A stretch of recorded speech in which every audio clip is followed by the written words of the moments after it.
देखिए आज हम लोग प्रोबेबिलिटी अर्थात प्रायिकता का प्रैक्टिस क्वेश्चन लेकर के आए हैं।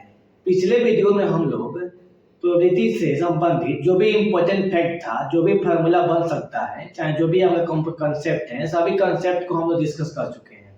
यदि आप नहीं देखे हो तो उसका लिंक डिस्क्रिप्शन में डाल दिया जाएगा और आप उस वीडियो को सबसे पहले देखेंगे, उसके बाद इस वीडियो पर आएंगे। इस वीडियो को आपको देखने के बाद आप यह जान पाएंगे कि किस संख्या को प्रोबेबिलिटी माना जाएगा और किस संख्या को प्रोबेबिलिटी नहीं माना जाएगा। ये बातें हम लोग कंसेप्ट क्लियर कर चुके हैं और प्रोबेबिलिटी से संबंधित एक हिस्सा को हम यहाँ कवर कर लेंगे और नेक्स्ट जो वीडियो आएगा उस नेक्स्ट वीडियो में हम लोग प्रोबेबिलिटी से संबंधित सभी क्वेश्चन को कंप्लीट रूप से कवर कर लेंगे। आइए हम लोग देखते हैं। सबसे पहले हम लोग समझते हैं कि प्रोबेबिलिटी क्या हो सकता है और क्या नहीं हो सकता है, कौन सी संख्या को प्रोबेबिलिटी माना जाएगा और कौन सी संख्या को नहीं माना जाएगा। मैंने आपको 3-4 बातें पिछले वीडियो में बताया था और आज के भी वीडियो में हम आपको इतनी बातें समझा रहे हैं। इतना बात आपको ध्यान में रखना है।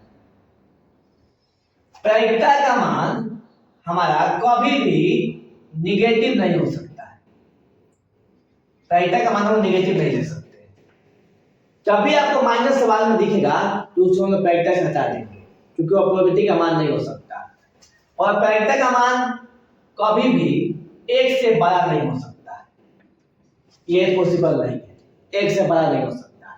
और प्रायिकता का मान कभी भी 0 से छोटा नहीं हो सकता है, ये भी बात ध्यान रखना है।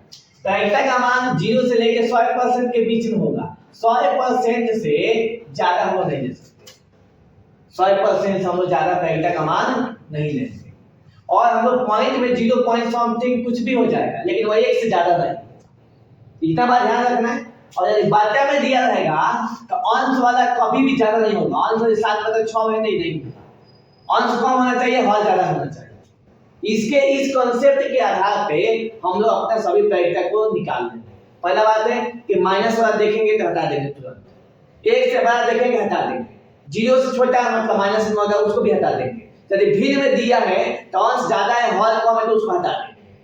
0.1 0.03 ये सब प्रायिकता का मान हो जाएगा, लेकिन वो 1 से बड़ा नहीं होना चाहिए। आइए देखते हैं हम लोग पहला क्वेश्चन।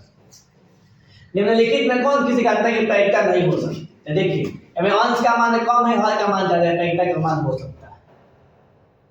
और 0.3 तो 0.3 1 से कम है, 0 से ज्यादा है, 0 पॉइंट समथिंग ये प्रायिकता का मान होगा और ये भी प्रायिकता का मान होगा।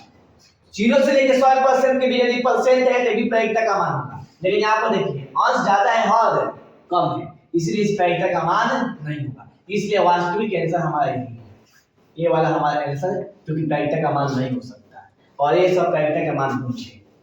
दूसरा भी देखेंगे, दूसरा क्वेश्चन, निम्नलिखित में कौन संख्या एक घटना की प्रायिकता नहीं हो सकती? इसमें भी नहीं हो सकती, ढूंढना है। तो देखिए अंश का मान कम, हर का मान ज्यादा, ये प्रायिकता का मान होगा, ये सही है। -0.5 मैंने बताया कि नेगेटिव देखते उसको हटा देना, यही है जो क्वेश्चन ये प्रायिकता का मान नहीं हो सकता है। बाकी ये भी हो जाए 0.7 और 15% हो सकता है, 1 से 0 से लेकर 100% के बीच में है। अगला सवाल देखिए में कौन किसी घटना की प्रायिकता नहीं हो सकती? इसमें देखिए 3.5 1 से ज्यादा है, यही नहीं होगा प्रायिकता का मान। 0.2 1 से कम 0 से ज्यादा है, 0.3 1 से कम 0 से ज्यादा है और 60% हो जाएगा क्योंकि 100% से कम है। असंभव घटना की प्रायिकता होती है, तो जो असंभव घटना की प्रायिकता होती है, मैंने पिछले वीडियो में आपको क्या बताया कि असंभव घटना वो घटना है जिसका होना मतलब संभव नहीं। जैसे एक पासे को फेंकने पर अंक 8 नहीं आ सकता है, एक पासे को फेंकने पर 6 तक ही अंक आते हैं। जैसे आप एक पासे को फेंकने पर अंक 8 आने घटना क्या है? तो अंक 8 का आना एक असंभव घटना है क्योंकि आ ही नहीं सकता। तो असंभव घटना की प्रायिकता होती है 0। किसी घटना की प्रायिकता का अधिकतम मान कितना होता है? तो हम आपको बता दें कि किसी भी घटना का प्रायिकता का मान 0 से लेकर के और उस प्रायिकता का मान 1 तक होता है और 1 के बराबर हो सकता है और या 1 से कम हो सकता है, 1 से अधिक नहीं हो सकता। तो अधिकतम मान पूछा जाएगा तो हम 1 बताएंगे और न्यूनतम मान पूछा जाएगा तो हम 0 बताएंगे।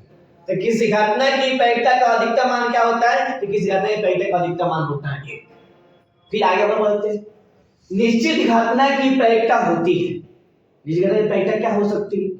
तो जो घटना नहीं, जैसा अब हम बोलेंगे कि एक पासे को फेंकने पर 7 से कम अंक आने की घटना, तो 7 से कम तो पासा तो फेंकेगा तो 7 से कम ही आएगा, चाहे 1 है, चाहे 2 है, चाहे 3 4 5 6 में से कोई भी आए, तो घटना निश्चित है।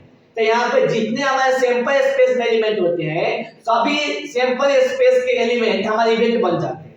वैसी परिस्थिति में घटना निश्चित घटना हो जाती है और निश्चित घटना की प्रायिकता होती है। अब आगे हम लोग बात करते हैं कि प्रायिकता का न्यूनतम मान होता है, कम से कम मान। जैसे अभी मैंने बताया कि प्रायिकता का मान 0 से बड़ा या बराबर, या यूं कहें कि 0 से लेकर 1 तक होता है। 1 से बड़ा नहीं हो सकता है और 0 से छोटा नहीं हो सकता है। तो प्रायिकता का मान यहाँ न्यूनतम मान कितना हो सकता है? तो 0 होगा। किसी घटना की ई के लिए निम्न में से कौन सही है? देखिए यहाँ बोला है कि पी की प्रोबेबिलिटी ऑफ बी का मान 1 से ज्यादा है। 1 से ज्यादा है नहीं, सही नहीं हो सकता।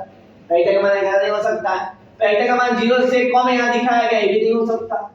और यहाँ नेगेटिव दिखाया गया, तो नेगेटिव भी नहीं हो सकता। और मैंने आपको बताया था पूरा घटना के बारे में, किसी घटना ई के घटने की प्रायिकता और किसी घटना ई के घटित नहीं होने की प्रायिकता, दोनों प्रायिकता को जोड़ने पे ये जाता है। और यही बात हमारे क्या है, सही है। लेकिन किसी घटना ई के लिए इनमें से कौन सही है? तो 1 से बड़ा प्रायिकता का मान नहीं हो सकता है। प्रायिकता का मान 0 से छोटा नहीं हो सकता है और प्रायिकता का मान नेगेटिव नहीं हो सकता है। इसलिए ये तीनों ऑप्शन को हमने काट दिया। ऑप्शन नंबर सी हमारा क्या सही है? तो किसी घटना के घटने की प्रायिकता और किसी घटना के नहीं घटने की प्रायिकता दोनों को जोड़ने पर एक है।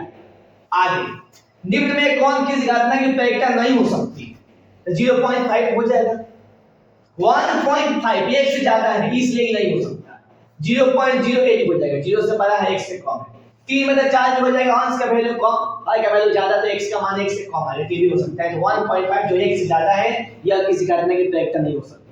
आगे अगला क्वेश्चन हमारा है किसी घटना ई के घटित होने की प्रायिकता p हो तो निम्नलिखित में कौन सही? देखिए यहाँ पर है कि p का मान जो होता है वो 0 से कम होता है, जो कि गलत बात है। p का मान 0 या 0 से अधिक। p का मान 1 से बड़ा बोला है, ये भी गलत बात है। p का मान 1 से अधिक नहीं हो सकता है। जो हमारा प्रोबेबिलिटी का वैल्यू होता है वो 0 से लेकर 1 तक ही होता है, 1 से अधिक नहीं हो सकता।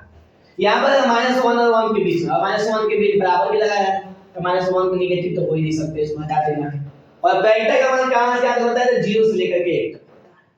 ये हमारा 100% सही है, किसी घटना की प्रायिकता के लिए बात सही है। इस प्रकार हमने क्या देखा?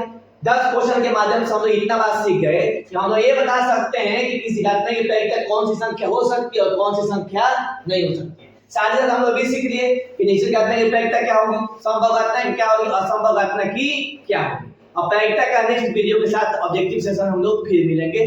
धन्यवाद।